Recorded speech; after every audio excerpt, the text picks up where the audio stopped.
یه پست آموزشی داریم که در مورد این خطا هستش. صافکار قبلی متاسفانه نتونست این خط رو تنظیم کنه. این خط باید مثل این تیز باشه.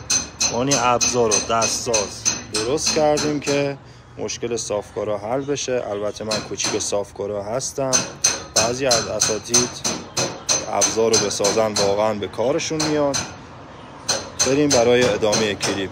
که میبینید خب این که ماژیکه، این هم یه دونه پایه دینامه، این هم یه تخته 4 گوش کردیم، وسطش رو سوراخ کردیم، یه دونه پیچ 6 زدیم و راحت تنظیم میشه. از روی کار نمونه برداری میکنیم، الگوی کارمون رو میگیریم. البته من اینو از قبل تنظیم کردم که ویدیو طولانی نشه. اینو که نمونهشو گرفتی با خط میزون شد، حالا همین در نه در دیگه هم بود، هر خطی بود میشه انجام داد. حالا بریم کلیپ بعدی که دری که خطش داغون شده از روی این کارشو انجام بدیم.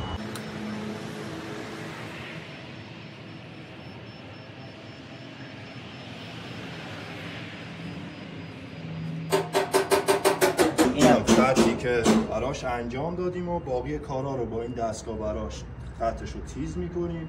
اگه این کلیپ رو دوست داشتی بفرست برای همکار صافکارت یا دوستان صافکارتون. رو خط میزنیم که نقطه نقطه بیاد بیرون و این خط تیز بشه.